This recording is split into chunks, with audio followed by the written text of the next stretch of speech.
Welcome to Boardroom Insider's Research Tips. Today, we will be teaching you how to gather relevant information from an earnings transcript in 5 minutes or less to help prepare you for your next CXO engagement.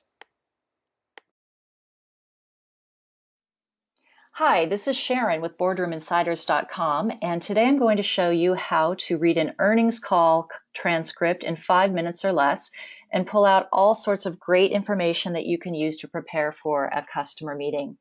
So I'm showing SeekingAlpha.com right now on the screen, and that is the best source for earnings call transcripts. It's free. You register for free and you start at the home page in this little search box up on the right-hand side, and you search for the public company that you're focused on, and I'm using the example of Staples. So when I search for Staples, you'll see a bunch of results come back. Click on the Earnings tab here, and then drill down into the Transcripts link, and you'll see you have two results from the latest earnings call. You have slides, which you can click through and take a look at, and then you have the transcript, and we are focused on the transcript today. So I click through to the full transcript, and the first thing you'll notice is it's very long. It's quite intimidating looking, but I'm going to show you how to read it really quickly and pull out all kinds of great information for your meeting. So you see you have a list of the executives here who are participating in the call. You have analysts who are questioning them. And then you have an operator section and kind of an intro that has some legal language. You can just skip quickly through all of that. And here's where the CEO starts talking.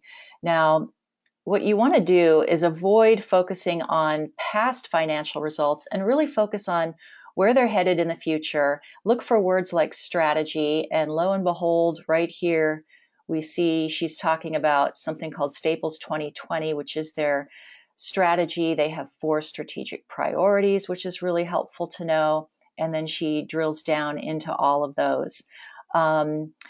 As I look at this, I see another thing that pops out, 2 key metrics for mid-market contract business. So anytime you see them talking about metrics, that's how they're measured, and you might be able to help them move the needle with those metrics with whatever you're trying to propose to them. So it's important for you to have that information.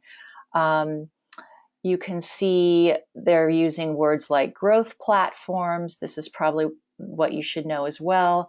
And then phrases like, as we move through 2017, we will be. So you can see she's really talking about all these different initiatives that they're focused on, which is kind of like gold if you're planning to go and meet with somebody from Staples to have all this information.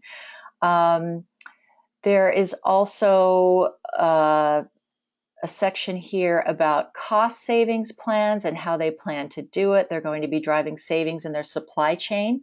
Can you help them do that? If so, here's a great hook for you to go in and propose a conversation.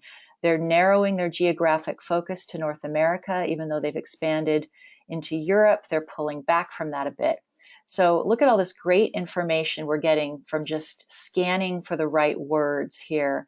You can also search these transcripts using your little search box down here. So say you were going to meet with the chief sales officer, you could search key terms like sales in this. You could search Salesforce, and bingo, you can see what they're doing to grow their Salesforce, which is great information to have. Now, this whole conference call ends with a Q&A where the analysts ask some questions, and sometimes they ask some really tough questions. And you get some great information from the Q&A as well. So be sure and scan that, and be sure to make good use of your search here. So if you search terms like technology or marketing, depending on who you're meeting with, you can really pull out some great information. This was a pretty easy earnings call to go through. In the future, we'll do some tutorials on how to glean information from more difficult ones. So I hope that was helpful, and stay tuned for future tutorials on earnings call transcripts. Thank you.